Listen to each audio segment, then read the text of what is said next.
Hi, this is David Birnbaum. It's June 27th, 2013. I hope you're ready for more Q4P punishment. Okay, here we go. The focus of today's discussion is past, present, future, and context.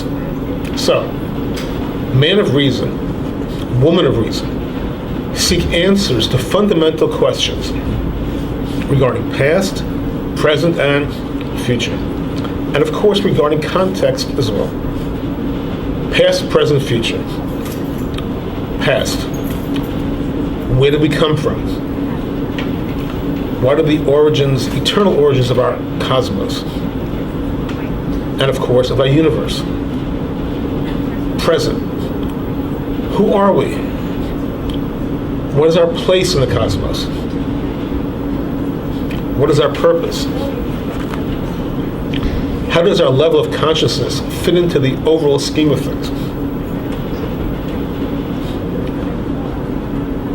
And then future. Is there a teleology, meaning a purpose, an end goal for ourselves, for our lives, for our civilization, for our cosmos? These are big, big questions, and we're going to answer them. And finally, the wraparound context. Is there a unifying dynamic to the entire cosmic order? We think big, we ask big questions. When we approach the physicists, the scientists, the chemists, the biologists, we know that they have difficulties with lots of these issues because the science is based on observation and experimentation. And there's a limit to how fast and how far they can go, even though they're moving very fast with extraordinary brilliance and indeed often genius. It is still not at the point where hard science can answer with conviction almost any of these fundamental questions.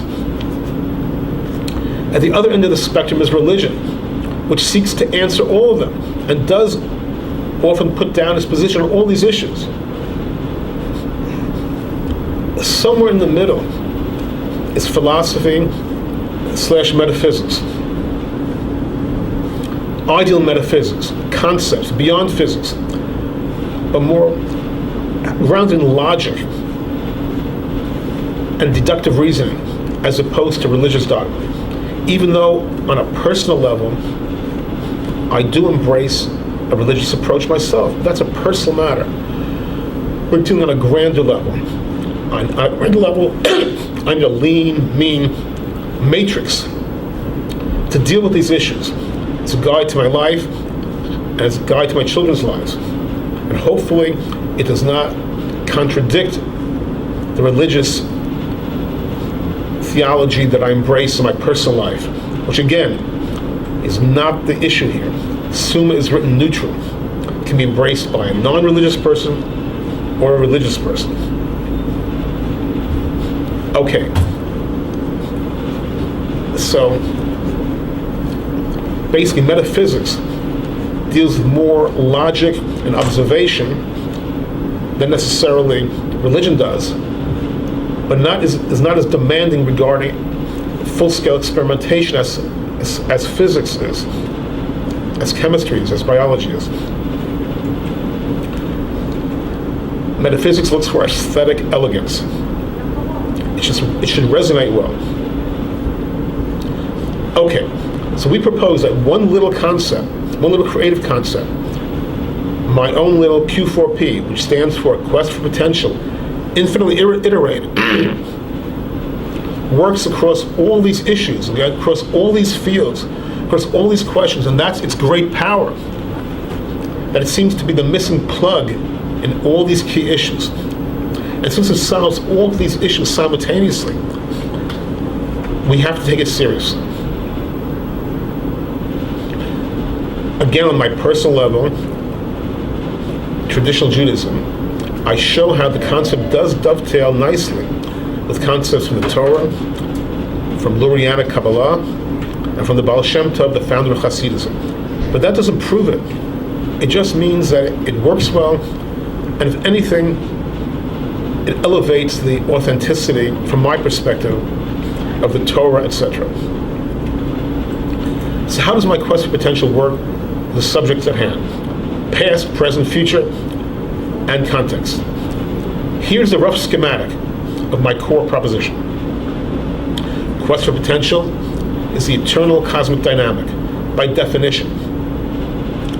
Potential possibility, the same theme, by definition, always existed.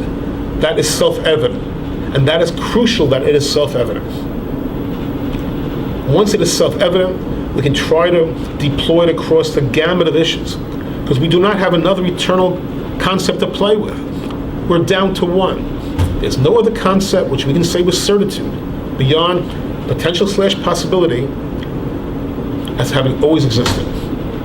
So moving right along, quest for potential ignites the equations, and the equations then ignite the cosmos. And over the millennia, different expressions of potential have manifested. So for instance, in the zone 65 million to 248 million years ago, the dinosaurs may have been the maximum optimum potential which the cosmic order could craft for our planet at that point in time. In the present, at our planet, at this point in time, presumably humans, with all their flaws, are the optimal potential expression of the cosmic drive. Meaning that you and I are hopefully the corporeal embodiment, the optimal cosmic potential. So we better make good use of this situation. And our purpose on an individual level is to play out our own individual potential within the constraints of our own talent, individual talent basket, and our environment. And at the same time, minimally infringing on the potential of other entities. So, the quest for potential has three basic nested components. They nest within each other. The first is survival. The second is playing out and optimizing the various array of potentialities one is blessed with within our particular context, and iterated periodically.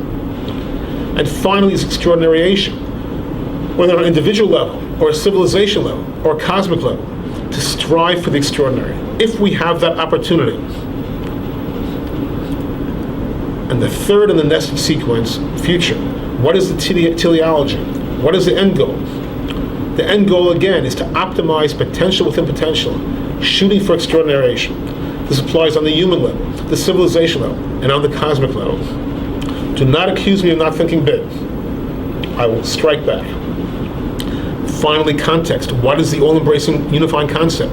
You know the answer, and you know my answer, my proposition. To me, the concept works. It's a simple, single, solitary, eternal concept. The only eternal concept. It is simple, but it is complex. It's exactly in the Goldilocks zone. Simple but complex. Not too simple and not too complex. Simple but flexible, and supple enough to handle the key fundamental issues that we all face. In future tapes, we delve into different aspects of this, different ramifications. But in conclusion for this tape, we respect science, we respect religion, we respect academic philosophy.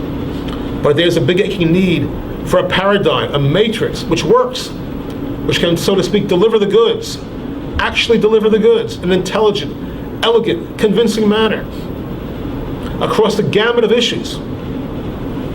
A construct which takes us beyond the boundaries of areas which are testable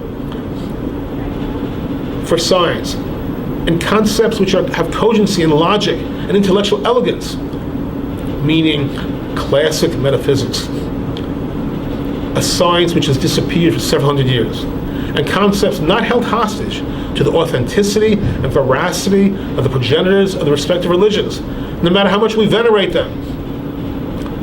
We need a matrix which works independently of religion. This is the past, present, and future presentation. Thank you for your graciousness. We'll see you soon. FYI, the master site is philosophy1000.com. Take care. God bless.